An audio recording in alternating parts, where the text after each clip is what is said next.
Halo insan angkasa pura 1 YIA. Hari ini kita akan membahas tentang risiko. Apa sih yang dimaksud risiko itu? Risiko itu adalah ketidakpastian yang berdampak kepada sasaran.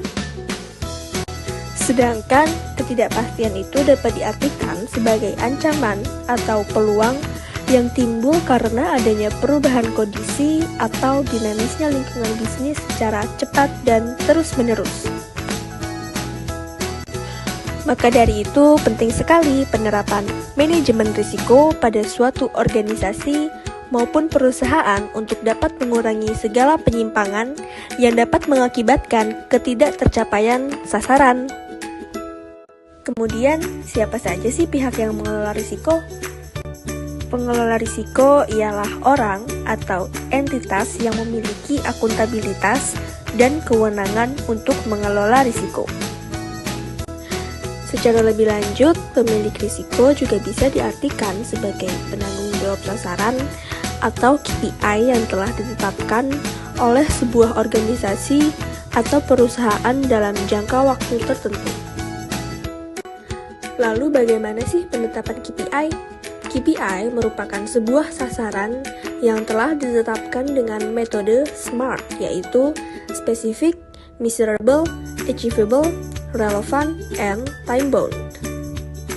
Selain pemilik risiko, di dalam GRC atau Governance Risk Compliance, terdapat konsep Trillions of Defense atau 3 lini pertahanan. Tujuan dari konsep 3 lini pertahanan yaitu agar terciptanya independensi dalam pengelolaan risiko atau manajemen risiko.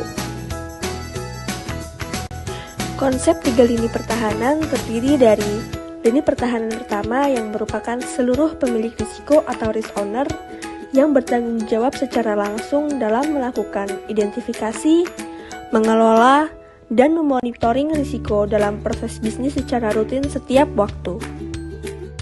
Lini pertahanan yang kedua merupakan unit kerja yang menetapkan kerangka acuan standar yang dipakai untuk mengukur, memantau, mengendalikan risiko secara agregat dan mengembangkan metodologi dan kebijakan dalam manajemen risiko di organisasi. Di dalam organisasi Angkasa Pura I ini, lini pertahanan kedua salah satunya dilakukan oleh unit yang membidangi fungsi manajemen risiko.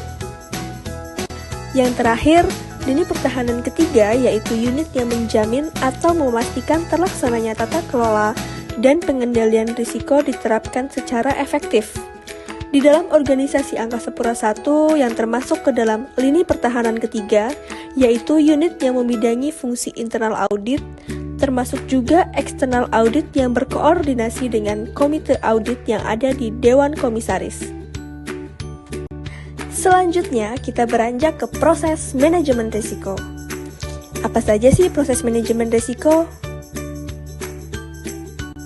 Yang pertama yaitu penetapan ruang lingkup, konteks, dan kriteria. Dilanjutkan dengan penilaian risiko yang terdiri dari identifikasi risiko, analisis risiko, dan evaluasi risiko. Selanjutnya ada penanganan risiko, komunikasi dan konsultasi, pemantauan dan kaji ulang, serta dokumentasi dan pelaporan. Yang pertama yaitu penetapan ruang lingkup, konteks, dan kriteria. Penetapan ini bertujuan untuk menyesuaikan proses manajemen risiko agar penilaian risiko dan penanganan risiko dapat berjalan secara efektif. Dalam penetapan konteks internal, digunakan analisa 5M yang terdiri dari man, money, machine, method, and material.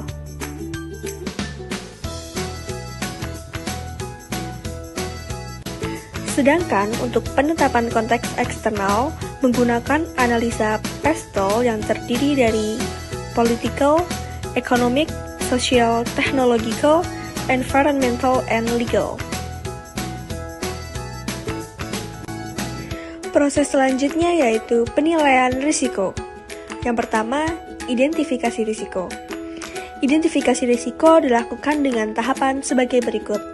Yang pertama yaitu menentukan sasaran, deskripsi tentang peristiwa yang terjadi, identifikasi penyebab kejadian, serta dampak apabila peristiwa tersebut terjadi. Selanjutnya yaitu proses analisa risiko dengan tahapan sebagai berikut. Yang pertama yaitu menentukan nilai kemungkinan atau probabilitas dengan skala 1 sampai dengan 5. Selanjutnya yaitu menentukan nilai dampak terjadinya peristiwa dengan skala 1 sampai dengan 5. Setelah ditentukannya nilai kemungkinan dan nilai dampak, kita dapat menentukan status risiko. Proses selanjutnya yaitu evaluasi risiko. Evaluasi risiko merupakan penentuan prioritas penanganan atas hasil dari analisa risiko. Setelah dilakukannya penilaian risiko, kita dapat menetapkan dan melaksanakan penanganan risiko. Penanganan risiko yang tepat akan berakibat positif terhadap pencegahan dampak atau kerusakan akibat ketidakpastian.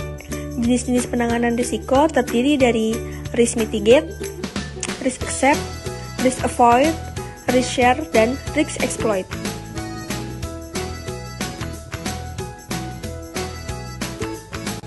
Dalam proses manajemen risiko, diperlukan juga tahapan komunikasi dan konsultasi dengan seluruh unit terkait, tahapan pemantauan dan kaji ulang secara berkala, dan hasil pemantauan tersebut kita dokumentasikan dan kita laporkan. Nah, sekarang sudah paham kan tentang manajemen risiko? Jangan lupa ya untuk mengupdate profil risiko kita setiap triwulan melalui link e-striprisk.ap1.co.id.